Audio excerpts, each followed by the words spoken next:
Futures are mostly higher on Friday morning, reaping support from gains in most vegetable oils. The May canola contract is unchanged at $599.40 per ton, and the July contract adds 90 cents at $606.30 per ton. There are sharp increases in Malaysian palm oil and much more modest upticks in European rapeseed, while Chicago soy oil dips back. Declines in Chicago soybeans and soy meal are trying to cap further increases in canola. Crude oil steps back, putting pressure on the vegetable oils. Trade issues with China and the United States remain looming over the market. The Trump administration is determined to impose more tariffs on U.S. imports from other countries, including Canada, come Wednesday. The Canadian Grain Commission reports for the week ending March 23rd that producer deliveries of canola improve to more than 400,000 tons. Exports fall back to about 114,000 tons, and domestic use rises to over 238,000 tons. The Canadian dollar is virtually unchanged on Friday morning, with the loonie at 69.9 U.S. cents. The U.S. Department of Agriculture is set to publish its prospective plantings and grain stocks reports on Monday at 11 a.m. CDT. Corn acres for this spring are widely expected to expand, with decreases for soybeans and wheat. As well, corn stocks as of March 1st are expected to be lower than a year ago, while there are to be increases for soybeans and wheat. China projects that soybean imports for the first quarter will drop to 13.6 million tons, but then jump to 35 million tons during the second quarter. The European Union projects its 2025-26 soft wheat crop to increase 13% at 126.5 million tons. Ending stocks are to be 7.3 million tons, down 2.1 million from a year ago. Rounding off prices at the Chicago Board of Trade, soybean futures are lower on Friday morning. The May contract gives up 6 cents at 10.5 per bushel. May soy oil turns around to lose 0.2 of a cent at 44.06 cents per pound. May soy meal is down $2.60 at $291.90 per short ton. Also in Chicago, May corn loses 6 cents at 4.46 per bushel. The U.S. wheat complex is weaker as Chicago May pulls back 12.5 cents at 5.19.5. Kansas City May drops 21 cents at 5.45.5. And Minneapolis May falls 14 cents at 5.74.5.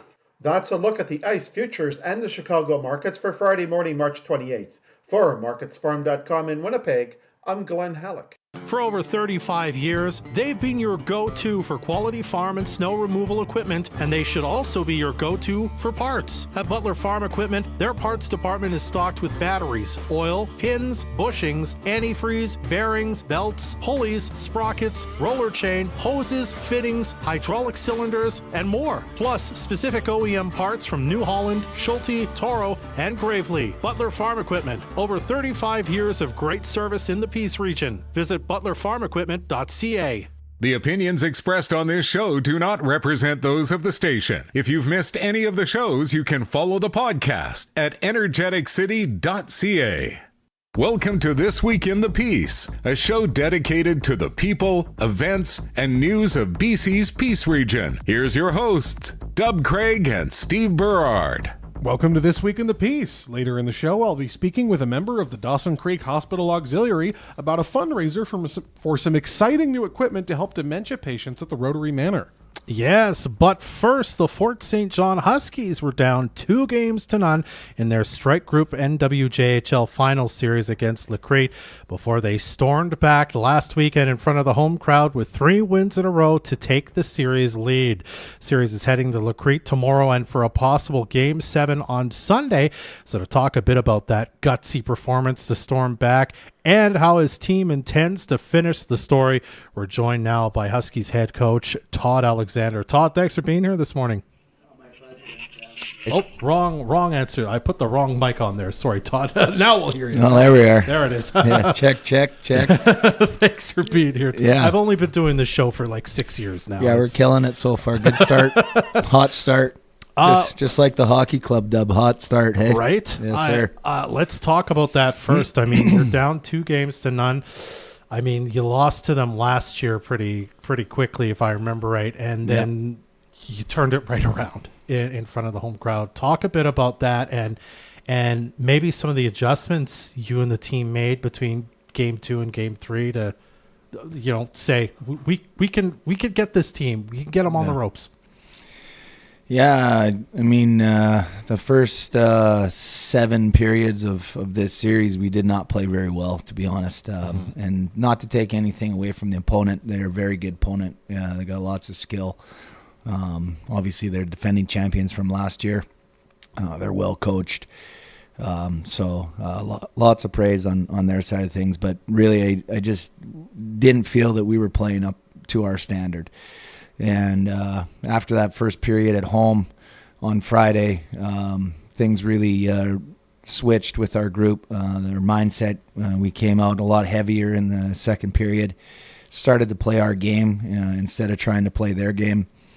Obviously, it's you can't just always go out and play the opponent's game. There's a style that you have to play. We're built differently. We have little bit different style of players, and once we figured that out and with the mindset that we had, then things started to really change for us in that series. So it was important that we got after our game and our style, and hopefully we understand that now. We just stay on that path. Mm-hmm. Now I'll admit I wasn't at any of the games, and I apologize for that. But how much would you say just the crowd itself, because I heard the crowd was just incredible over those 3 games. How much do you think that really helped to buoy the boys up after, as you say, had a tougher start, but then kind of started to turn it around in that second period of game 3? Yeah, definitely. I mean, and it never hurts when your crowd's the way our crowds are. It was absolutely electric in there. We had to scream on the bench to communicate with guys that are like 3 feet away from you. So the fans were really into it, all 3 hockey games. It also helped a lot that our goalie held us through that first period and allowed us to try to find our way and bought us a little bit more time. So that helped too. But the fans were fantastic all 3 games. It was a lot of fun for the boys to play in front of an atmosphere like that.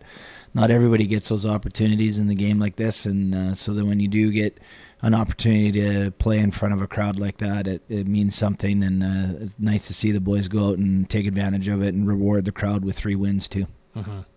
Now you played on Sunday. You've had kind of this week off from games anyway, and then you head to LaCrete for the game tomorrow night and possibly Sunday if needed. Talk a bit about that, kind of keeping everything, I suppose, fresh during this week and preparing to perhaps win a championship, but not at home in front of a hostile crowd in LaCrete tomorrow. Yeah, I mean, I do know that we got a lot of people traveling up there to come watch the game. I bet you there'll be over 100 some supporters just for us. That's incredible. I know it's like a 6-hour drive or something like that. Right? It's not a short jaunt. Yeah. So, I mean, just having that type of support in our back pocket is amazing. Like we talked about the home crowds being electric for us, but the fact that we have that type of support for people that want to go out on the road and watch the hockey game as well is amazing. We have a really good following. So I know we feel really supported. If you go and look at our record on the road in the last 6-7 years, we have probably one of, if not the best road records in this league. So we're comfortable on the road. As far as like hostile crowd goes, I mean, they have a great group of fans there too. It's always fun. Really, it just adds for us as well. We enjoy playing in front of big crowds. Our guys don't get nervous. They just feed off of it no matter whether it's a home crowd or a road crowd. And I know that we've had some success up there before, so we've won in that building, and the boys know that we've won in that building before too. So just a matter of coming out, playing our game, making sure we get after it right away. We're going to get a big push from them. Obviously, they're defending champs, and they're going to want to get back into the series. So we just got to do a good job of making sure that we're ready to start on time, and that we're playing our style, and we're not going to worry about any of the other things that we can't control, but we'll just go out, control the controllables, and be steady like we have been for the last 3 games here now. Is your plan to go up like tonight and get there and kind of stay overnight and have all day tomorrow? Yeah. Yeah, you betcha. And kind of takes the travel legs out of things. We'll head out after work today so everybody can get a day's work in here, and then we'll head up, get there later tonight. Then we're there tomorrow already. We'll get up, have a walk in the morning, get everybody up out of bed, feed them some breakfast, go back. Then they can have a nap if they want. Get them up again, feed them some pregame, and get time to dig the trench and get ready to battle. Was there any sort of like, should we go tonight or should we go tomorrow? Or was it like, we got to go the night before so we have the whole day in the green, or we're not traveling and then playing again? No, our group always is like that. We like to be prepared. We don't like to wing things. We got a great organization that backs us up and allows us just to take care of the hockey operation things. Yeah. The community's done a good job of supporting us, so we're able to afford things like that too as well. Obviously if you can't afford it, you can't do it, but just with our sponsorship and then the gate money that we make, because we've had good crowds all year long. So that type of support helps us put the money back into the boys and make sure that we're preparing them for the best opportunity for them to win. And that's, what we're doing here is making sure we get up there and take any of the guesswork out of it. Absolutely. All right. Well, now before we let you go quickly, you were mentioning before you wanted to say something about, I'm blanking on the exact team now, but the Trackers, I think they won silver the other weekend in Kamloops, I think you said. Yeah, absolutely. The U15 Trackers, the head coach there is Ray Taggart, and then myself, Paul Weens, and Aiden Craig Steele, who is a Husky alumni that played for me as well. They together we were with the U15 Trackers this year, and they ended up silver. It wasn't the color that the boys wanted, but it was a heck of a season. They had a good run all year. They played really well, and all of us are real proud of them. And to the way they represented Fort St. John and the Peace region down there was incredible. They're a really, really good group of kids where it's not just how well they played on the ice, but how they represent everybody and hold themselves to a higher standard off the ice too. So real proud of that group, and glad that I had the opportunity to just be a part of that as well. So I'd like to definitely give them a shout out and say hi to all the boys on that team too. Awesome. Well, Todd, I appreciate you making some time for us.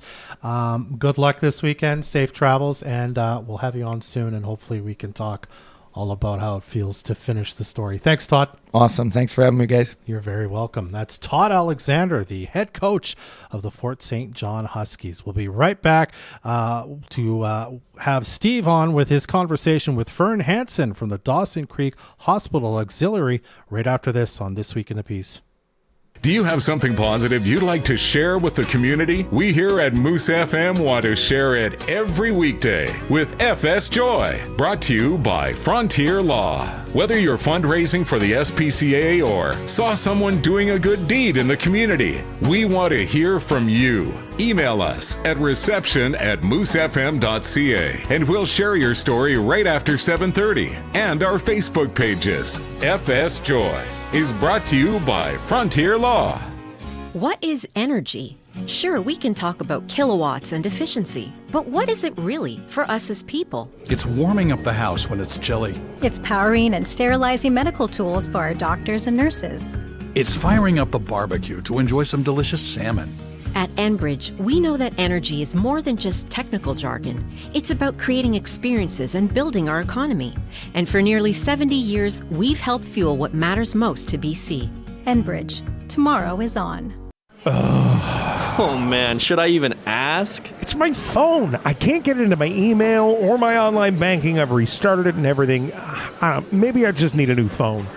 Maybe it's not your phone. Maybe you've been hacked. Need better security? At Micro Consulting, they offer security consultations for email breaches, hacked bank accounts, or if your phone has been compromised. Talk to their knowledgeable technicians today. Stay secure with Micro Consulting Sales and Service on 100th Street and on Facebook, keeping you connected.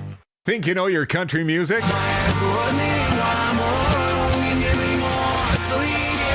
Tune in at 2:50 every weekday afternoon to play Reverse That Song. We'll be giving away $50 every week to the Great Canadian Oil Change. And all you have to do is tell us what song is reversed by calling the Fort City Chrysler line, 250-787-2222. Reverse That Song on 100.1 Moose FM. Brought to you by the Great Canadian Oil Change. The Backcountry Winter Cruiser is back. This winter, our team will be out every weekend, keeping you up to date on upcoming events, fun things to do with the kids, and they may even have some giveaways. But we'd love to know about your event. If you're a nonprofit and have an event coming up, email us. The details at reception@moosefm.ca. reception@moosefm.ca. We'll add it to our community events and maybe even make an appearance. The Backcountry Winter Cruiser on 100.1 Moose FM is brought to you by Murray GM and FSJ Return It.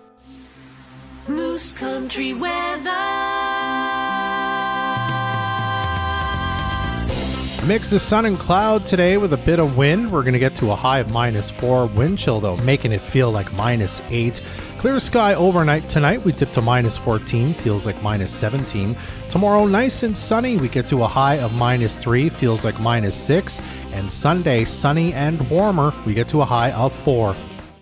You can watch this show live on Facebook, catch the replays at energeticcity.ca, or be part of the show by texting your thoughts to the Fort City Chrysler line at 250-787-2222. Welcome back to the show. I'm Steve. Tens of thousands of people in this province live with dementia, and researchers and scientists are constantly working to find ways of improving the quality of life for people struggling with it. To learn more about an initiative with the Dawson Creek Hospital Auxiliary to support people struggling with dementia locally, we're chatting now with the auxiliary's president, Fern Hansen. Fern, how are you doing today? I am just doing fabulously well. Awesome. That's great to hear. So to begin with, for people who maybe aren't familiar, can you give me a very quick rundown of what the Dawson Creek Hospital Auxiliary is and what you guys do? Well, we have been in existence since 1931. Oh, wow. And in 1931 dollars, they raised $1,000 to start the reiteration of the Dawson Creek Hospital, which was then St. Joseph's, which in 1931 dollars, that was probably the equivalent of what we're trying to raise now for a Tobel-Toffer. But it's and we operate the gift shop in the hospital, and we mandate is to buy stuff that people need, like for the hospital or for the community at large. And this time we've decided that the manor and the people in it, especially the most difficult life of them, is a Tobel-Toffer would help them a lot. And sure. What it is a... Go ahead. No, go ahead. I was just going to ask what that was. Well, it is a projector that hangs... It's suspended from the ceiling. I try not to wave my arms around too much.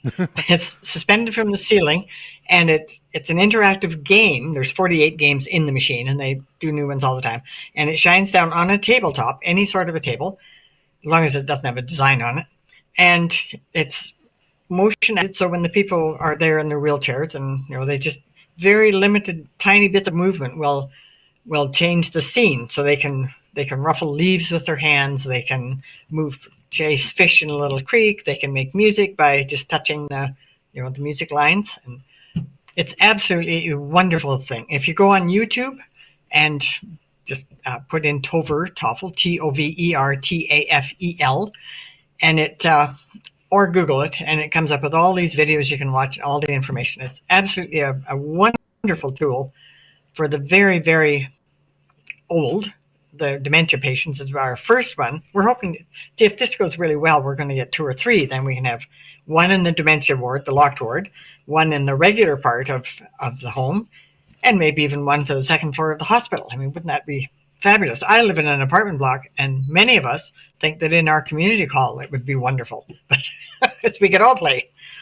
But it's an expensive machine. It's $19,500 each, plus taxes. We've with the hospital, the IT man at the hospital and the maintenance crew have all authorized that it's doable, that we can suspend them and we can manage all of that. We just are fundraising currently, because there's many of us. It's really touched the heartstrings, I think, of many people. The response has been very fabulous because many of us either have or are worried about being in that situation because, gray hair, we're not getting any younger. For sure. And I have a letter which I could happily email to any number of people if I give my email at the end of this, and I can send them a copy. And we're officially a charity, so we can do tax receipts for your income tax. And we've had checks from all sorts of companies, and I'm sending out thank you cards. And it's lovely. Having a great time. Awesome. And it's being so well received. It's just wonderful. Awesome. Yeah. That's at the great risk to hear. of sounding gushy. Yep. It's terrific. We're hoping that we did it one other time. We sold an idea from the people in Fort St. James. They had done what they called a Sock It Away campaign, and we basically gave out handmade socks to people, and they put all their change and money in and brought it back. But this year, because we're looking for a much larger amount of money, we had to get more serious, and it involves letters and public stuff. Yeah, for sure. But Absolutely. it's going well. And so remind me, you said you're looking for $19,500 to buy one of them. Can you tell me, you guys have been started this a couple of weeks ago now, if I remember correctly. Do you have any information on where you're at so far? We are at just about half of one. Oh, wow. Already. Yes, indeed. It's fabulous. That's why I say it's really touched people's and businesses, everybody's heart, because we all know someone, or we have known someone, or we hope not to be the someone that's in Rotary with dementia, right? So, yeah, it's going extremely well. So we're optimistic that we might get that second one. Absolutely, if things go as well as they've been going. And that second one and that potential third one you talked about, that's where any overflow money is going to go? Yes, any excess will be used well, certainly, if we get more than what we need for these, it'll just go to another one, because I think it's just a wonderful machine. I found out about it through my connection with the Provincial Hospital Auxiliary Association, and Eagle Ridge Hospital I'd never heard of it before either, but they had donated one to their care home, and I thought, oh, what's that thing? So I looked it up and found out what it was, and I thought, well, we need that. So here we go. Awesome. Yeah. Hopefully. For people who are hearing this and want to make donations, how can they go about doing that? Can they give e-transfers? Can they send a check? If they're by the Dawson Creek Hospital, can they come by with cash? Any and all of those. We do e-transfers. I can give you the address if I'm speaking clearly enough. It's pretty simple for e-transfers. It's DC, like Dawson Creek, DC AUX, AUX, at pris.ca. And that's our e-transfer thing. And that's worked extremely well. I had to set that up, I think it was last week, because we're not all that modern and techie. So so now we have e-transfer, because so many, the younger people especially, they would get the letter and say, well, I don't have checks and I'm not in Dawson Creek. I don't drive over there with cash. Can't you do e-transfer? And I thought, well, I guess we can now. So we do. And it's wonderful. It really is modern. Or so there's e-transfer. You can mail a check to us at the hospital address, which is 11100 13th Street in Dawson Creek. And what else is there? Well, dropping into the shop. Of course, you're always welcome to come into the shop. Anyone is.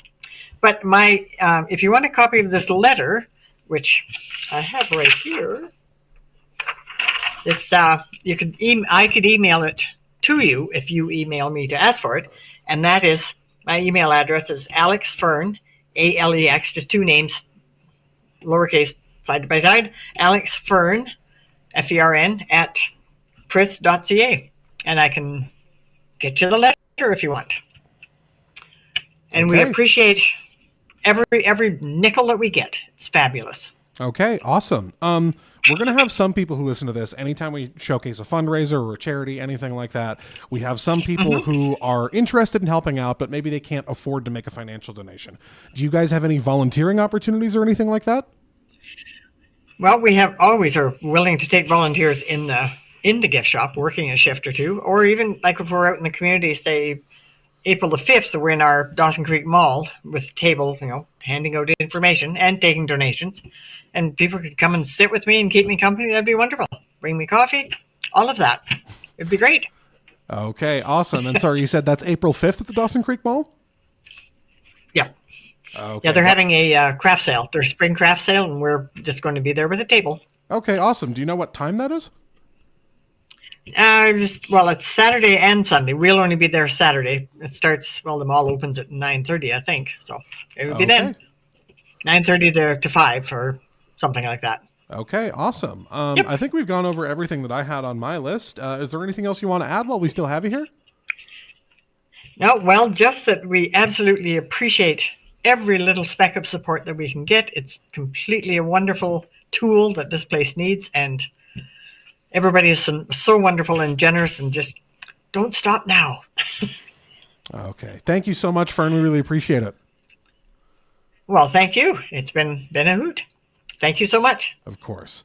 That was Fern Hansen from the Dawson Creek Hospital Auxiliary. Thanks again to Todd Alexander for joining us today on This Week in the Peace, and thank you for tuning in. You can, of course, listen to this show again by checking out the podcast over at energeticcity.ca/podcast. We got this and future episodes there, of course, when we make them, and of course, all the previous ones as well. Make sure you check out our other locally produced podcasts before the piece as well. I do also want to add, going back to the Fort St. John Huskies, I forgot to mention, if you're not going to LaCrete to watch them in the game, you can of course check out the Lido or the Fort St. John Curling Club. Each are holding watch parties for Game 6 tomorrow night and Game 7 if needed on Sunday afternoon. The Lido is a 19 plus event, just keep that in mind, whereas the Curling Club is family friendly.